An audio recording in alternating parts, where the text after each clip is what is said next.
ESPN. Man. Listen, the energy that I put just saying that right there was more than I got from them guys. I'm pissed at every single one of the men that fought on fight night. Bucks. Every single one of them. Shu Shu. Shu Shu. I'm calling out all of them out. Xander. Xander. Shu Shu. I wanted all of them on the show today, and I was like, I'm watching the fights like this, like. Hey, the men when men was slacking, the women made up. 100%, 100%. I gotta salute them. You know, I get it. I've done it. I know how much goes into a camp, goes into a fight night, and all that kind of stuff. I felt like there was a lagging of energy the entire night, and even with because I was tweeting through the night, and I thought Shu Shu was gonna come up in there and bang it out and make it what it was. Styles make fights. I get it 100%. He had a guy in front of him with just the lead hand alone was like, I'm looking at it like, Shu Shu, don't get hit, don't get touched, Shu Shu. You know, I get it. But I mean, it was a stale night of boxing, man, until that main event came in the ring. I want to, again, like I want to salute everybody, but at the same time, I'm like, y'all got to step it up. I mean, at the same time, I don't know if you guys want to start speaking on Shu Shu. I just like, we're getting to see the kid grow in front of us. That was a tough guy. My man fought Jermaine Ortiz. Come on, help me out. Big upset. Yeah. He fought a lot of guys, man. Had a lot of experience. That's probably the most experienced guys Shu Shu's been in right there.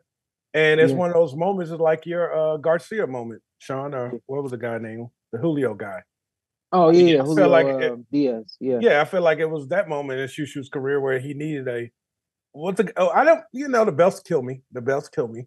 What WBC silver champion? I don't know.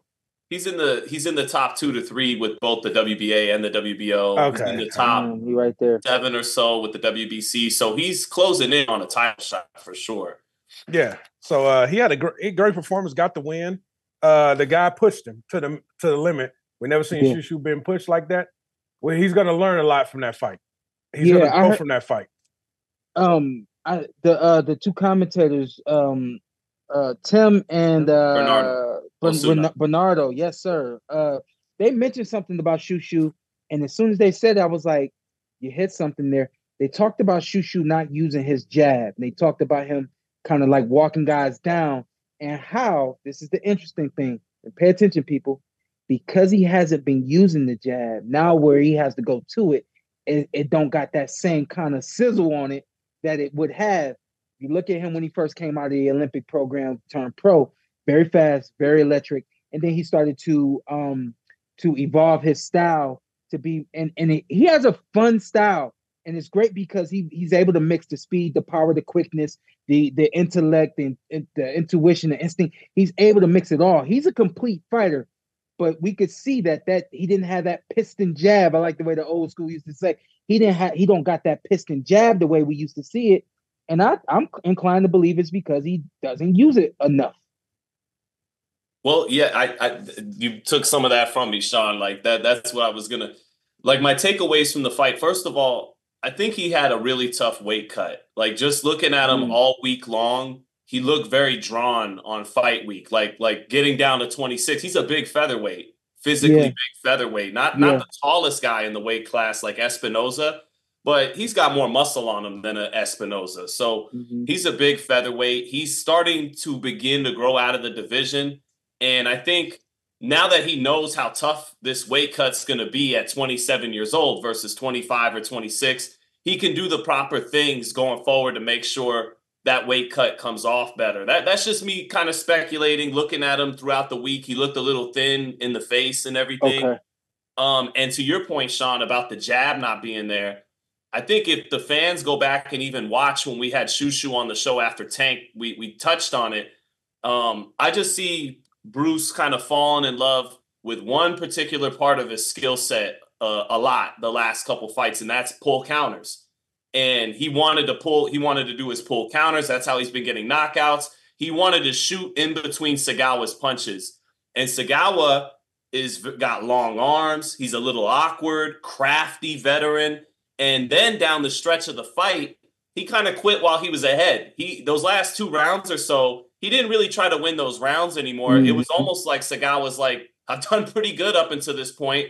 Let's just ride this thing out until the 10 rounds are over and see if it goes in my favor. I'm not gonna go crazy and risk giving this kid what he wants, his pull counters in between my punches. So to your point, Sean, I think if Bruce was listening, he might be a little frustrated because it's like, well, if I just stick with the jab and everything, now you guys are gonna say I'm like Shakur. I'm doing it too much. No, he has the ability to set things up. Yes, yes.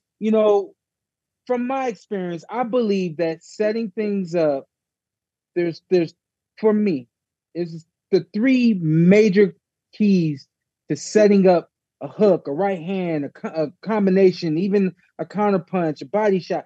So I think that there's 3 components. The jab is the number 1 component. I think that if you run things off and start things with the jab, it sets up so many other things. Also, the feint. A lot of fighters don't feint, but the feint has the ability to set things up. The feint can even set up the jab. You feint, then you throw the jab.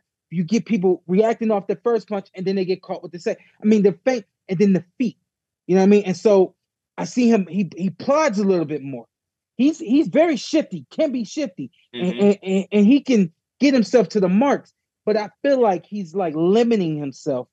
And we're not saying stick with the jab. We just want to see you jab because you got long arms. The kid is capable of so much more. And when you're capable of so much more, what happens? You forget some of the other things that you're capable of doing. The basics, the basic jab, you've forgotten about the basic jab because you've found so many of these things that are so like eye-catching and all that kind of real stuff. Yeah, just get back to the jab a little bit. Let's rewind real quick. Floyd Diaz was back in the ring. Cash flow. He got pushed the distance early on. Real quick, Sean, could I just finish on Shu? Yeah, I'm sorry. No. You basically wound up saying everything I was gonna say, and it holds more weight coming from you, anyways. But no, it's like basically we're just asking for the complete package because you're capable of doing so. Yeah. Where, like you said, you lead with you get be first and last is kind of what we're asking for too, right? Lead with the jab, feint him, dictate off of that. And then when he tries to come back with something, that's when you could shoot the pull counters. But if you're trying to kind of force the pull count, you're just waiting on him so you could shoot something in between, now you're not being first and last. And Kenny would always talk to you about that. And the jab opens them up and then you can set things up after that. So that I think that's all we're saying is take advantage of all your tool set, all your abilities, and put it all together. I got a quick analogy, and then we'll move on. Think about it like a meter, the meter from 0 to 100, and he truly is a complete fighter. He's 0 to 100. All of it is filled up, but I think that he's really limiting himself, and he's now performing at probably 85%, 80%, opposed to using everything. And it's a part of the maturation process as well, because not every fight move along the way. Most of us, when we turn pro, we only getting to 50%.